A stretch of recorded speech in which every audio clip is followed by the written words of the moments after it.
Hi, this is 1st of August 2022. Be at peace with the past, be conscious in the present, and be optimistic for the future. Today, we are going to talk about all these important topics. Telegram quiz every day in morning. We are having 5 such multiple choice questions. Join our Telegram channel. This is quiz number 91. The most important function of perspiration is to regulate body temperature. ये जो sweating होती है इससे body temperature regulate होता है. ज़ेरिक condition है मतलब वहां पे वाटर का शॉर्टेज है, low humidity. A glass bottle contains water tightly corked breaks when it is kept in freezer because जो वाटर होता है वो जब फ्रीज होता है तो उसका वॉल्यूम इंक्रीज होता है. वॉल्यूम इंक्रीज होता है और बॉटल का साइज तो फिक्स्ड है तो उसका कॉर्क यहाँ पे ब्रेक हो जाता है. A fan produces feeling of comfort during hot weather because our perspiration evaporates rapidly. When a piece of ice floating in a glass of water melts, the level of water will remain same. ये quiz number 92 है. Science. ELISA Evolved Laser Interferometer Space Antenna एक project है related to what? To hear a clear echo, the minimum distance between the reflecting surface and the observer should be what? Ultrasonics are sound waves of frequency what? A radar which detects the presence of an enemy aircraft uses which type of waves? Pressure cooker cooks food in lesser time because of what? So ये 5 सवाल हैं आज के लिए. आज की vocabulary है delve. Delve मतलब होता है खोजना. Reach inside a receptacle and search for something. Impinge मतलब होता है प्रभावित करना. हैव एन इफेक्ट और impact especially a negative one. Trenchant का मतलब होता है दैट इज वेरी विगरस और इंसाइसिव इन एक्सप्रेशन और स्टाइल. कटु. पॉम्प का मतलब होता है वैभव ceremony and splendid display, public event. Sundry allowances हैं of various kinds, several. So ये वोकेबुलरी वर्ड्स हैं आज के लिए. If you come across any other important word, write down that word along with its meaning in the comment section down below. This is CSAT. ये 2 सवाल हैं. Daily everyday basis पे आप 32 वीडियोस का सीसैट सीरीज कंप्लीट करो और everyday basis पे ये 2 या 3 सवाल आप सॉल्व करते जाओ. जब आपका एग्जाम आएगा 28 मई को, आपको सीसेट के लिए बिल्कुल वरी नहीं करना पड़ेगा. सारा अटेंशन आपका जीएस पेपर 1 पे रहेगा. तो solve these questions every day. So this is the Hindu newspaper Delhi edition और आज से हम इंडियन एक्सप्रेस भी स्टार्ट करते हैं. सी, वीडियो जल्दी लाने का केवल एक ही सॉल्यूशन है कि इतनी सारी चीज़ें जो हम एडिशनल करते हैं इसको कट करें और हम स्ट्रिक्टली रनिंग कमेंट्री जो न्यूज़पेपर की होती है वो करें. तो इससे अर्ली पॉसिबल हो पाएगा वीडियो लाना. तो विल फाइंड अ वे इसका एक सॉल्यूशन हम निकालते हैं. बाकी रिगार्डिंग जो कमेंट्स हैं तो यहाँ आपके सारे कमेंट्स में गो थ्रू कर रहा हूँ and you are doing really good. जो कमेंट सेक्शन है यूट्यूब का, जैसे सुंदर ने यहाँ पे एक एडिशनल इन्फॉर्मेशन बताया, Watson and Crick, Ram Naresh ने आंसर्स दिए. सी, इन सारे कमेंट्स को गो थ्रू करो, आपको बहुत पेरिफेरल यहाँ पे अंडरस्टैंडिंग एंड नॉलेज गेन भी होगा. Our comment section is really very enriched. See, these all are really good content. Similarly जैसे कीर्ति ने सारे विद टाइम स्टैम्प यहाँ पे बताए. तो द आइडिया इज कि जब हम पार्टिसिपेट करते हैं इंटरेस्ट डेवलप होता है. जब हम होमवर्क करते हैं तो इंटरेस्ट डेवलप होता है और पेरिफेरल लर्निंग होती है. स्टडी हमेशा 2 वे होना चाहिए. You will also have to put some efforts. So participate. यहाँ पे अपने आइडियाज जो एक्स्ट्रा इन्फॉर्मेशन आप देख रहे हो, फॉर एग्जाम्पल अजय ने नेम ऑफ रिवॉल्यूशंस बताया. See, this is such a good note, very good. Neha, Sundar, Shubhangi, Arvind, Ajay, Anuj, Ram Naresh, Gajanan, Daman, iron, Puneet, सुंदर एंड गायन. सो पार्टिसिपेट. एंड जो आंसर्स हैं वो भी आपको लिखने हैं. आंसर्स आपको डेली बेसिस पे लिखने हैं. इससे आपको बहुत बेनिफिट होगा. आप बहुत मॉडर्न हैं, आपके पास सारे लेटेस्ट गैजेट्स हैं, रिसोर्सेज हैं, दुनिया भर के नोट्स हैं, but what is the point अगर आप उसको लिख नहीं पा रहे हो एक A4 साइज के पेपर में 3 घंटे में under exam pressure. The idea is you have to write. ये एग्जाम ओल्ड स्कूल एग्जाम है, लिखना बहुत जरूरी है. ओके, सो बहुत ज़्यादा रिसोर्सेज फॉलो नहीं करने चाहिए. जो रिसोर्सेज फॉलो किए हैं उसको अच्छे से पढ़ना चाहिए.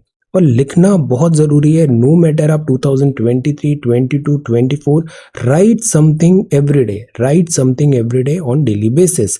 और ये जो सवाल होते हैं ना, ये स्कूल कॉलेज जैसे नहीं होते हैं। इसका कुछ सही और गलत नहीं होता है। बहुत ज़्यादा हमें जो फीडबैक है उसमें ऐसा नहीं करना चाहिए कि स्टूडेंट की ओरिजिनलिटी ही खो जाए। द आइडिया इज कि आपने ये सवाल देखा, इस सवाल के बारे में इंटरनेट पे डिग करो, इस सवाल को सिलेबस से कनेक्ट करो और फिर अपनी अंडरस्टैंडिंग में आप चाहो तो देख के भी लिख सकते हो, best to best possible answers बनाने की कोशिश करो। उस आंसर को आप यहाँ पे अच्छे से पेपर में लिख के अपलोड कर दो, इससे एक रूटीन बनेगा और ये जो आंसर्स होंगे ये आपके पास रहेंगे। तो साइमल्टेनियसली आपकी आंसर प्रैक्टिस भी हो रही है। फॉर एग्जाम्पल हमने prepare a note on the forest rights act बनाया, आंसर प्रैक्टिस हो रही है, आपको एक हैंड रिटन सारे नोट्स सिलेबस यहाँ पे कंप्लीट हो रहा है। तो this is a win win thing, participate. Okay, and इसमें बहुत ज़्यादा फीडबैक की ज़रूरत नहीं होती है। 99% वर्क इज कि यू जस्ट पार्टिसिपेट। एंड यहाँ जो बहुत अच्छी अच्छी कॉपीज आती है इनसे भी देखने की कोशिश करिए, सीखने की कोशिश करिए। दिस इज द पर्पज, हम यहाँ पे अपना वर्क शेयर करते हैं। शेयरिंग इज केयरिंग और इससे टोटलिटी में हम सबको बहुत फायदा होता है। सो participate. Okay, this is Saurabh की कॉपी देखो, this is such a neat and clean copy. Forest rights act क्या होता है, दिस बेसिक एक गाइडलाइन समझना होना आना चाहिए। इसके बाद इट्स ऑल अबाउट प्रैक्टिस। जितना आप लिखोगे, खुद का आंसर्स दोबारा पढ़ोगे, आपको सारी चीजें समझ में आने लग जाएगी। So do this. श्रवण बहुत अच्छे से हिंदी में कर रहा है तो आप हिंदी में भी आंसर्स लिख सकते हो। Participate, this is a very good opportunity.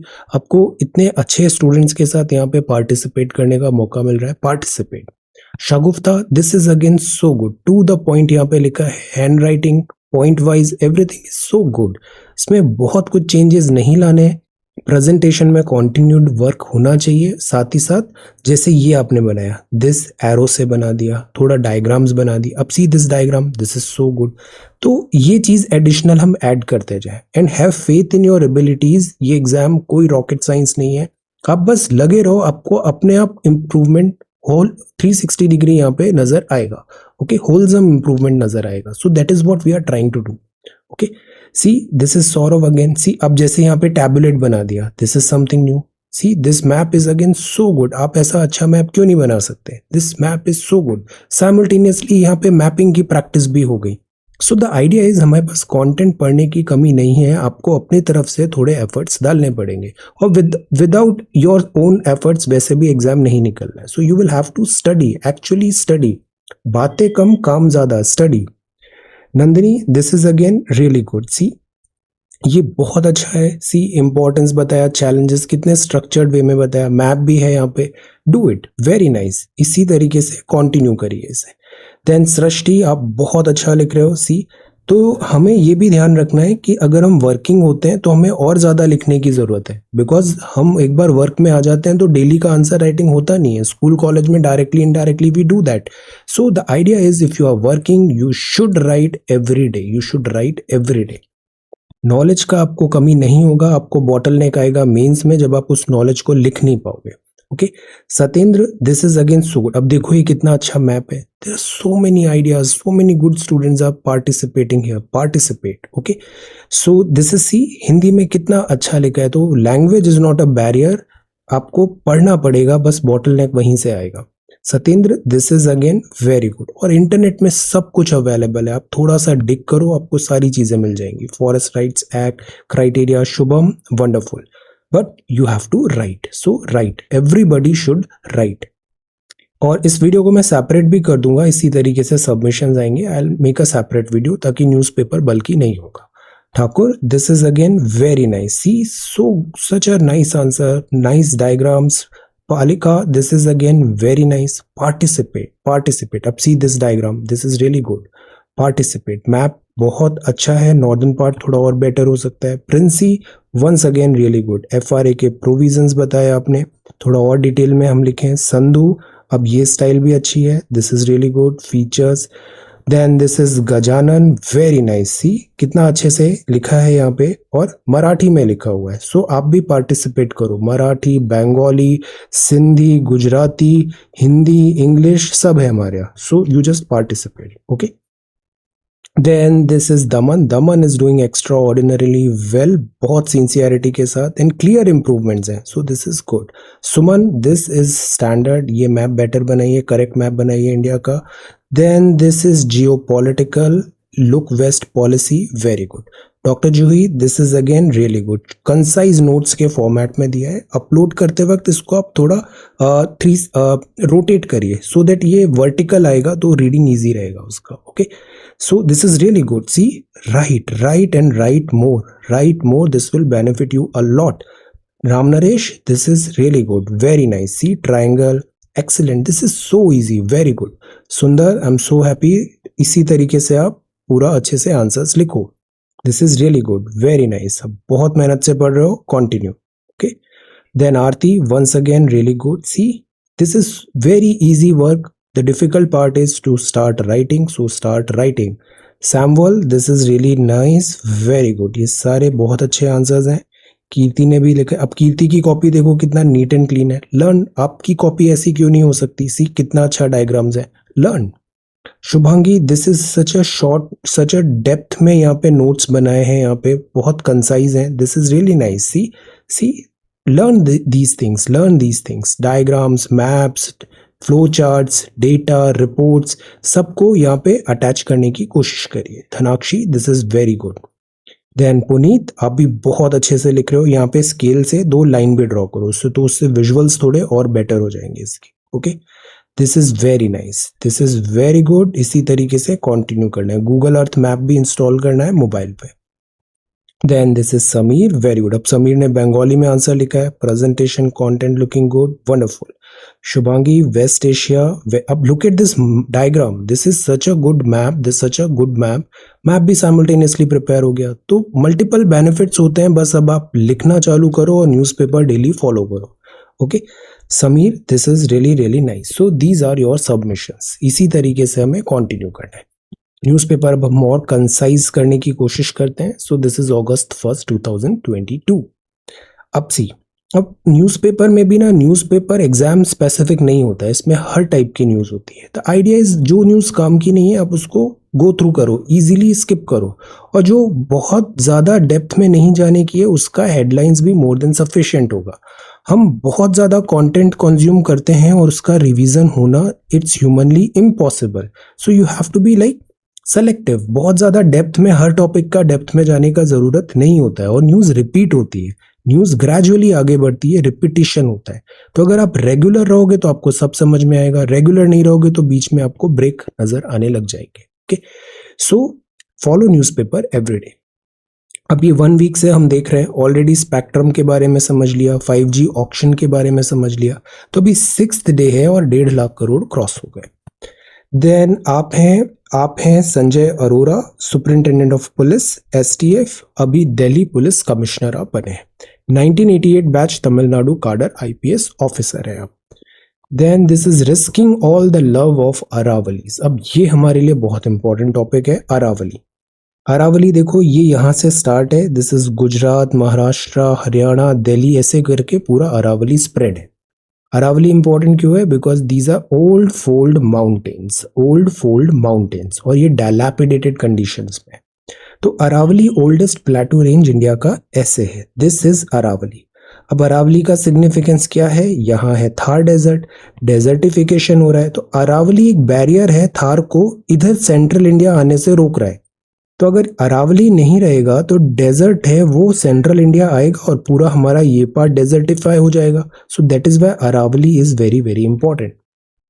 अब अरावली में प्रॉब्लम ये होती है, तो माइनिंग हो रहा है, लैंड एनक्रोचमेंट हो रहा है, पॉपुलेशन बढ़ रही है, हम अरावली को लाइक फ्लैट बनाते जा रहे हैं. तो ये प्रॉब्लम्स है. इलीगल माइनिंग जैसे कुछ जिलों में बंद है, स्टॉप्ड है, फरीदाबाद, गुरुग्राम, नो में, बट कुछ जगह नहीं है जैसे भिवानी, पलवल. तो द आइडिया इज इससे लॉ का इम्प्लीमेंटेशन नहीं हो पाता, ऐसी इलीगल एक्टिविटी स्टॉप नहीं हो पाती. अरावली को सेफगार्ड करना हर किसी का इंटरेस्ट है, बिकॉज ये कॉम्बैट कर रहा है डेजर्टिफिकेशन से, ये रिचार्ज हो रहा है ग्राउंड वाटर, इकोलॉजिकल बैलेंस बना हुआ है. अब प्रॉब्लम क्या आती है? एम्बिगुअस लॉज होते हैं, लॉज क्लियर नहीं है, स्टेट गवर्नमेंट का भी रोल आ जाता है, सेंट्रल गवर्नमेंट भी है, प्लस ये ओवरलैपिंग है मल्टीपल स्टेट्स में. तो एम्बिगुअस लॉज के कारण इसका प्रोटेक्शन कंजर्वेशन पॉसिबल नहीं होता है। इलीगल माइनिंग एंड डिफॉरेस्टेशन है, रिसर्च एंड डिग्रेडेशन भी, lack of research and degradation भी। तो अरावली फ्लैट होता जा रहा है, अरावली फ्लैट होता जा रहा है, और फिर इससे ये जो प्रोटेक्शन कवर है वो हट जाएगा, तो not right. So that is why conserve Aravalli.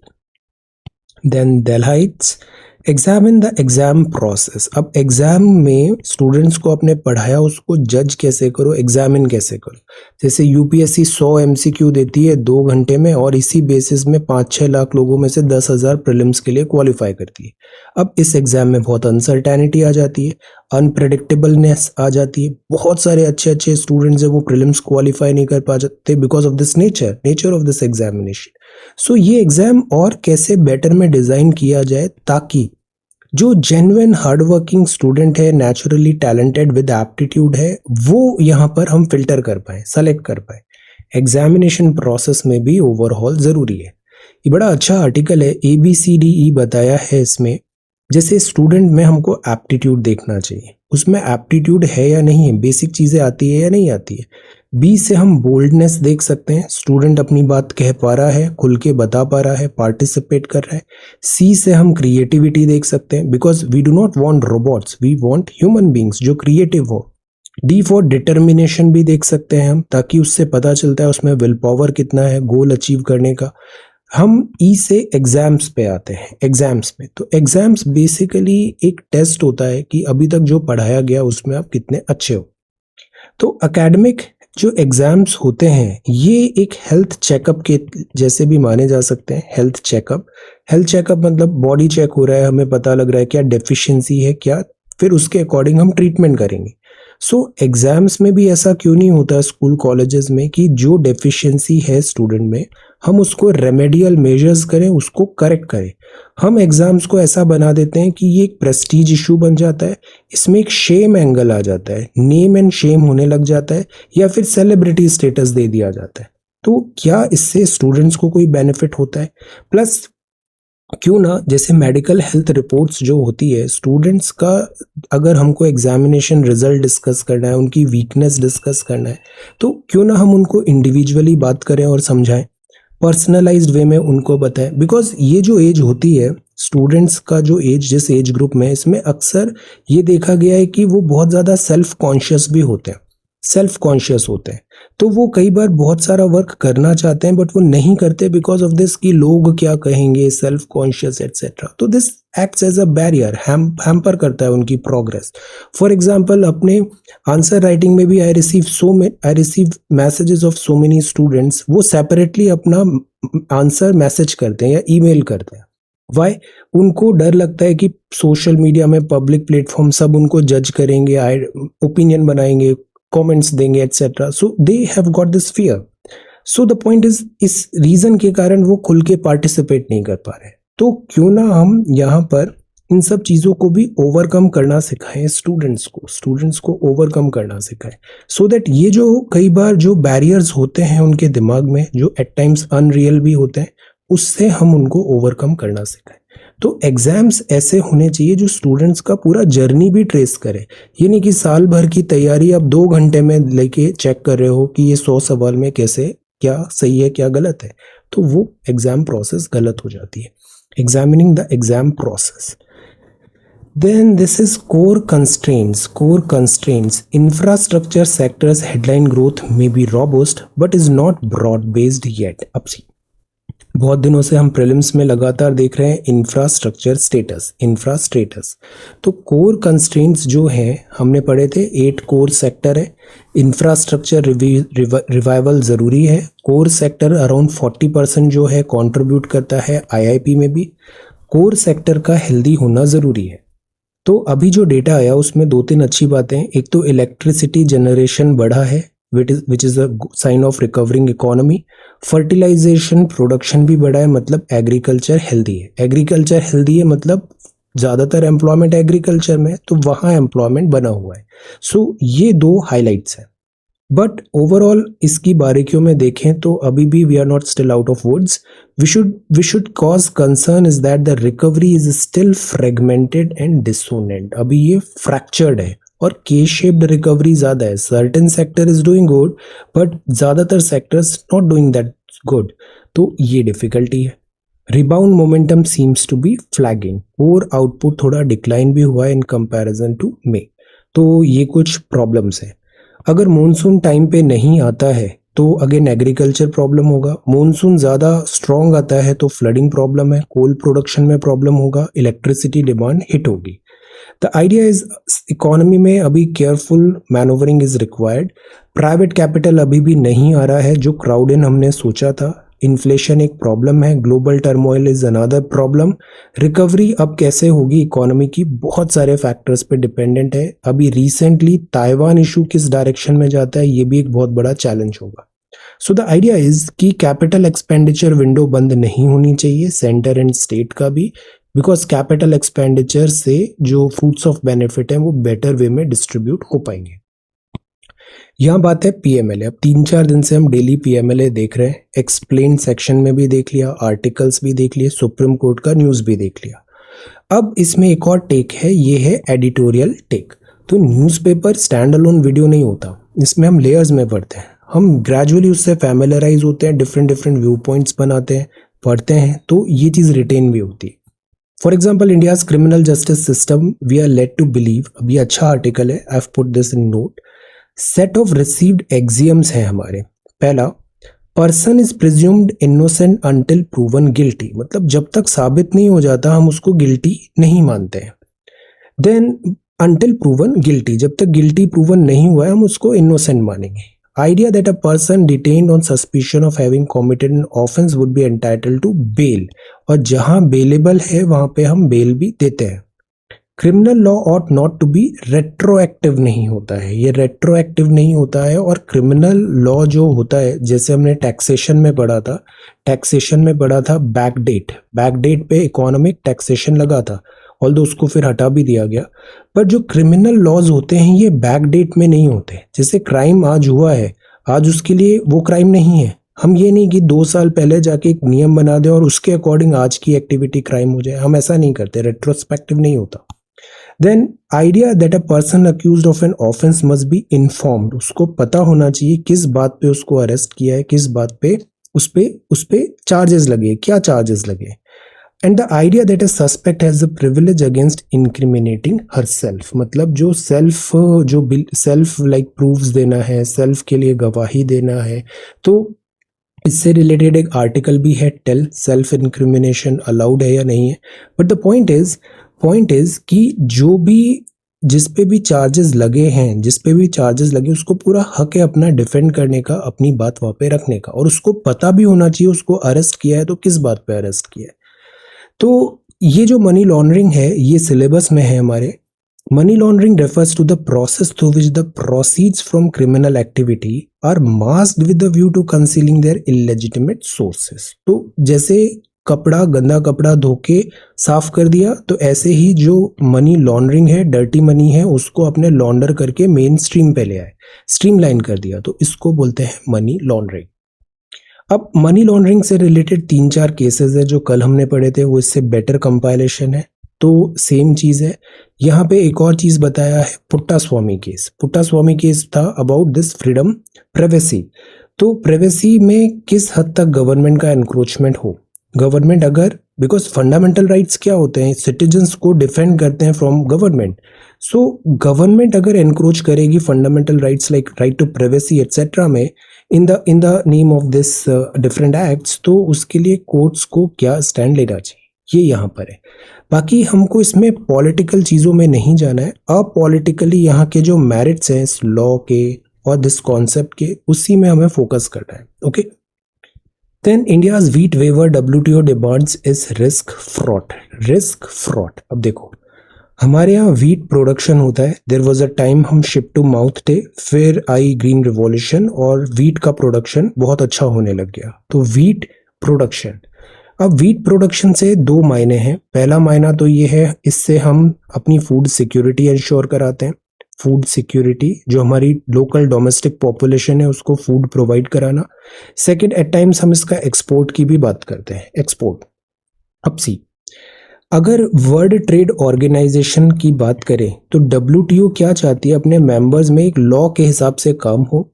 कई बार ट्रेड डिस्टॉर्शन प्रैक्टिसेस होती है वो नहीं हो, उसको चेक करें। ट्रेड डिस्टॉर्शन क्या होता है? जैसे चाइना बहुत सब्सिडी देके सस्ता माल बना लिया और उसको इंडिया में डंप कर दिया, और इंडिया के जो मार्केट के प्रोड्यूसर्स हैं वो उससे कॉम्पीट नहीं कर पाएंगे, तो वो आउट ऑफ मार्केट हो जाएंगे। Market monopoly foreign country China की आ जाएगी।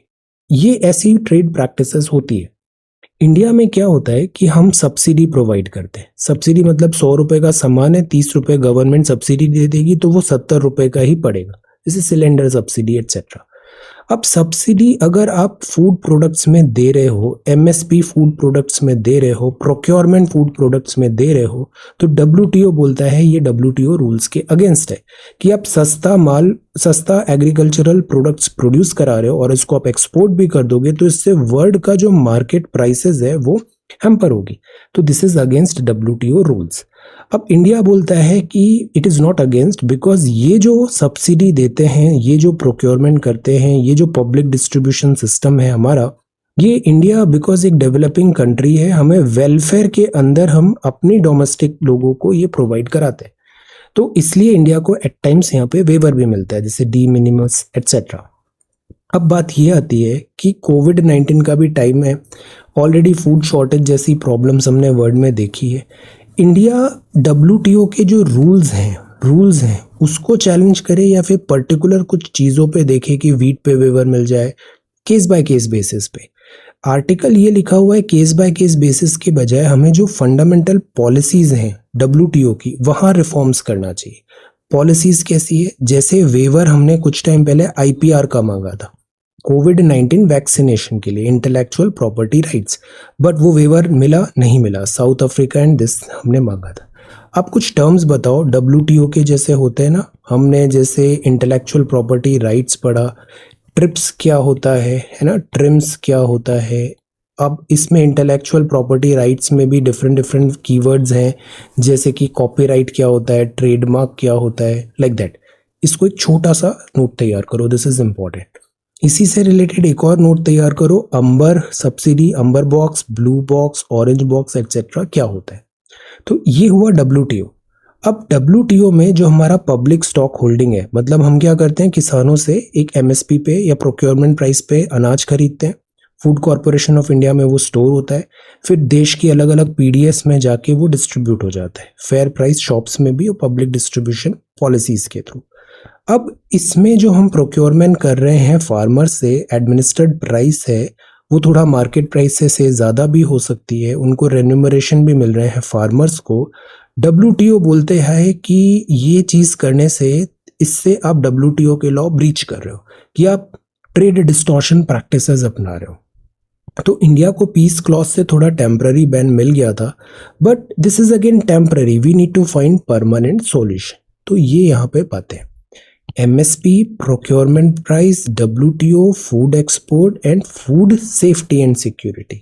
तो इंडिया में राइट टू फूड का एक्ट भी है, एक्ट के थ्रू हमने प्रोवाइड करने की कोशिश किया कि जो जनता है, मैक्सिमम पॉपुलेशन कवर्ड है वहाँ पे, कि उसको एटलीस्ट फूड का शॉर्टेज नहीं हो, 2 टाइम का खाना मिल पाए। तो अब यहाँ वेलफेयर एंगल है और दूसरी तरफ डब्ल्यूटीओ के लॉज हैं और उस पर ये डिबेट चल रहा है।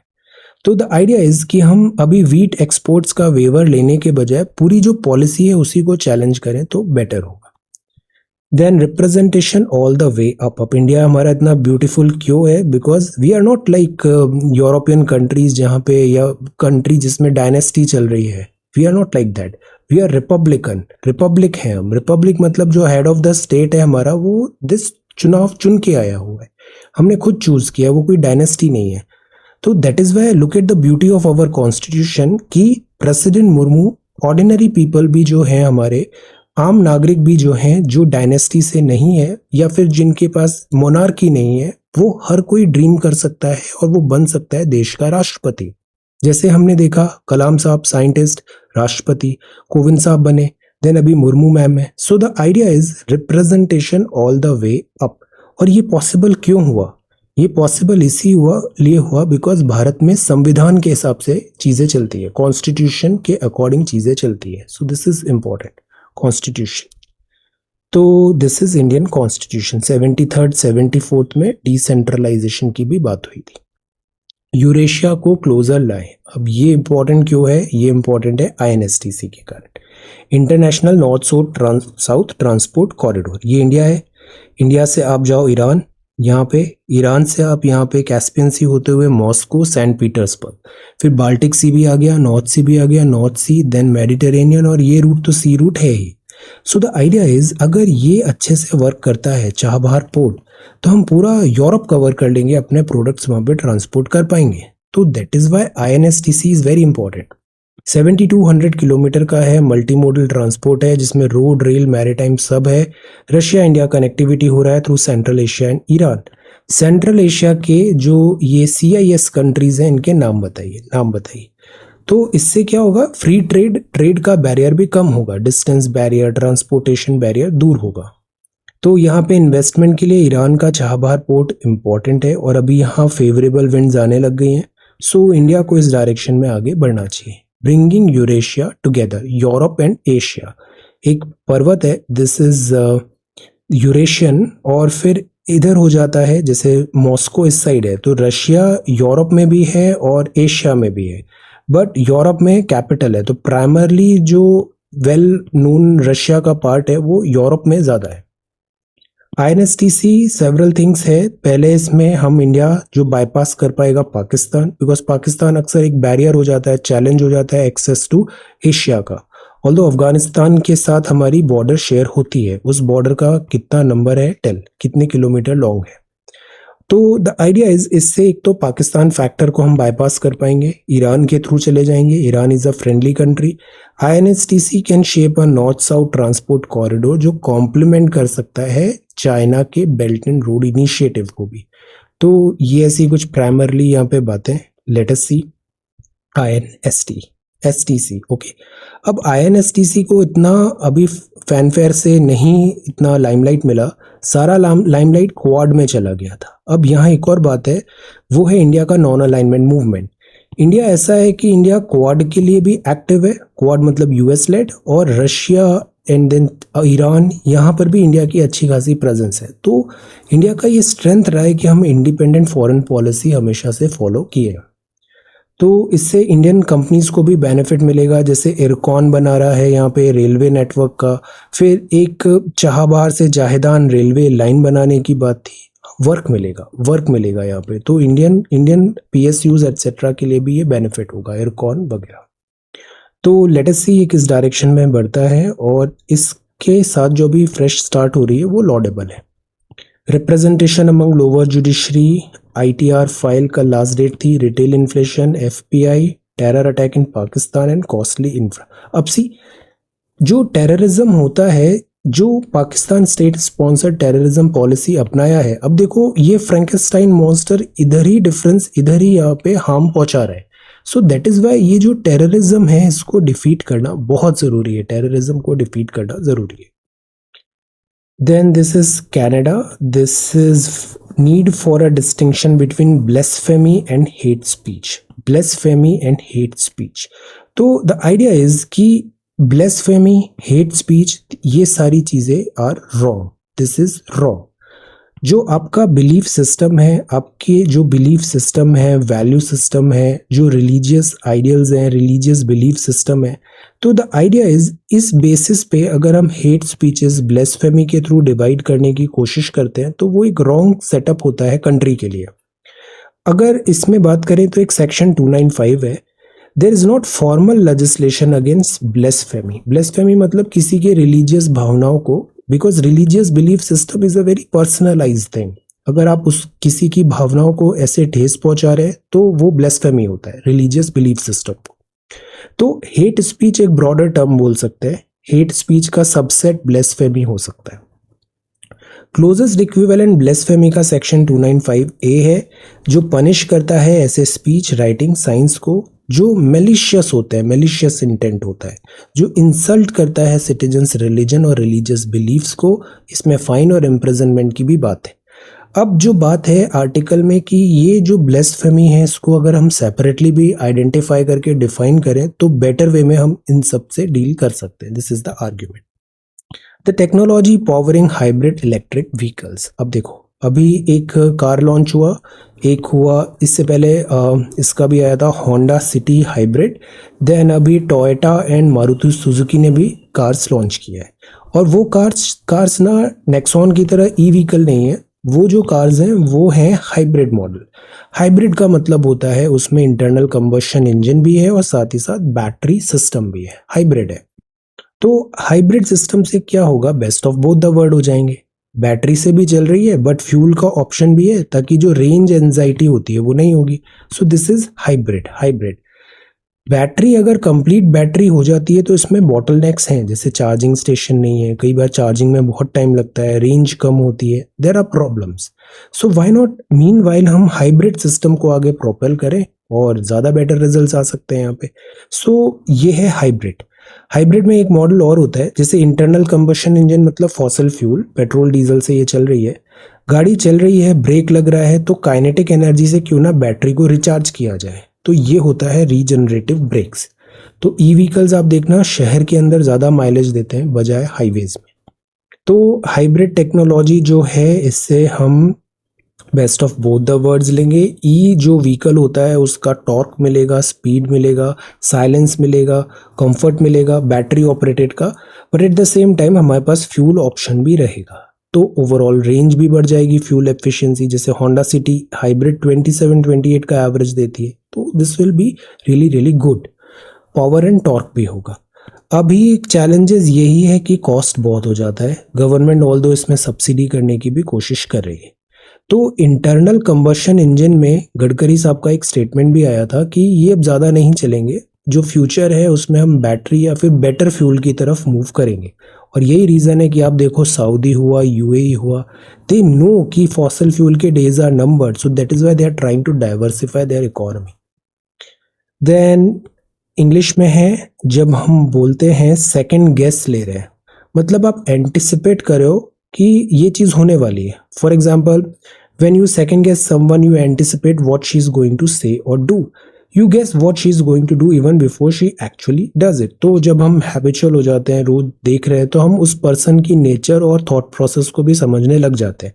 For example, you people are listening to me, seeing me everyday basis पे, और जो ये 35, 40, 50 मिनट्स होते हैं, this is completely unfiltered, recorded. तो द पॉइंट इज, ये स्क्रिप्टेड भी नहीं होता है। द पॉइंट इज कि इसमें whatever I talk to you, ये दिस कम्स लाइक जो थॉट्स आते हैं, जो सबकॉन्शियसली जो थॉट्स आते हैं, तो you people also would have started telling कि आप गेस कर पाओगे, एंटिसिपेट कर पाओगे जब हम ऐसा इतना इंटरेक्ट करते हैं कि व्हाट इज कमिंग नेक्स्ट। तो वो होगा सेकेंड गेस, वो होगा second guess. When you say the penny dropped, what it means that you have finally understood something, कुछ चीज समझ में आ गया तो हम उसको पेनी ड्रॉप बोलते हैं। एक होता है माइक ड्रॉप्ड। इसका मतलब क्या होता है, बराक ओबामा का जब प्रेसिडेंसी ओवर हुआ था तो ऐसे माइक ड्रॉप करके, what is the meaning of this mic dropped, ये पेनी ड्रॉप्ड है। सो दिस इज इंग्लिश, ये क्विज भी अच्छा आ रहा है। This is a song of ice and fire, George R Martin, the game of thrones. Build India of freedom fighters dreams. अब see, हमें अक्सर हीरोज के एग्जाम्पल्स लिखना है, तो हमारे पास इतने सारे फ्रीडम फाइटर्स हैं। मैंने एक पीडीएफ भी शेयर किया है टेलीग्राम पे, आज़ादी का अमृत महोत्सव, उसमें कुछ 250 से ज़्यादा फ्रीडम फाइटर्स के नेम है। उस पीडीएफ को एक बार आप देखना। तो आज़ादी का अमृत महोत्सव है, 75 ईयर्स हैं। हम अपने फ्रीडम फाइटर्स का जो वैल्यू है, कॉन्स्टिट्यूशन का वैल्यू है, फंडामेंटल ड्यूटीज़ है, उसको नहीं भूलें। HAL-12 light utility helicopter armed forces को सप्लाई करेगा। Then PMLA verdict, and this is CoWIN. अब कोविन एक एक्स्ट्रा ऑर्डिनरी सक्सेस है। कोविन क्या है, एक प्लेटफॉर्म सॉफ्टवेयर हमने बनाया, उस सॉफ्टवेयर से जितना भी वैक्सीनेशन रिलेटेड वर्क है स्ट्रीमलाइन हुआ। अब ये जो सॉफ्टवेयर है हम सबको प्रोवाइड करने में, और इसको मॉडिफाई करके हम यूनिवर्सल इम्यूनाइजेशन में भी यूज़ कर सकते हैं, कि नॉट कोविड वैक्सीनेशन, दूसरी जगह भी हम इसको यूज़ करें। देन कैनाइन हीरो, जो डॉग्स होते हैं ये हमारे लाइक फ्रेंड्स हैं। फौज में भी बहुत जो आर्म्ड फोर्सेस होती है इसमें भी बहुत इंपॉर्टेंट रोल होता है डॉग्स का। They are like excellent excellent company देते हैं, एक्सीलेंट जब ऑपरेशंस होते हैं तो यहाँ पे लाइक एक्टिव रोल प्ले करते हैं, साथ ही साथ इनका स्निफिंग पावर बहुत अच्छा होता है, तो ये drugs detection, land mines etcetera में they play an important role. India's aviation sector absolutely safe है, ऑल रूल्स बीइंग फॉलोड। पिछले कुछ टाइम पे थोड़े ऐसे माइनर टेक्निकल स्नैक्स देखने को मिले, दैट इज़ वाई ये न्यूज़ बना है। Taiwan drone explosion, Black Sea, debris from Chinese rocket falls to earth. Again this is NASA ने कहा है कि this is irresponsible and risky. Germany अब वापस न्यूक्लियर पावर ओपन करने की डिबेट कर रहा है बिकॉज गैस सप्लाई रशिया से शॉर्ट हो रही है। Piece keeper open fire. Health cover है और ये हमारे हीरोज है। Dominant this Jeremy scripts another gold finish for India, fantastic. So this is really good. Indian sports persons in Commonwealth. Alright, so this is today's newspaper और अभी हम mains में इसको फिर से कंटिन्यू करेंगे। आज हमारा एथिक्स पूरा कंप्लीट हो जाएगा, प्रोबिटी, और प्रीलिम्स क्लास में आज हम सर्विस सेक्टर के बारे में पढ़ेंगे। Okay, so thank you so much for watching this video. Take care, study well and be safe.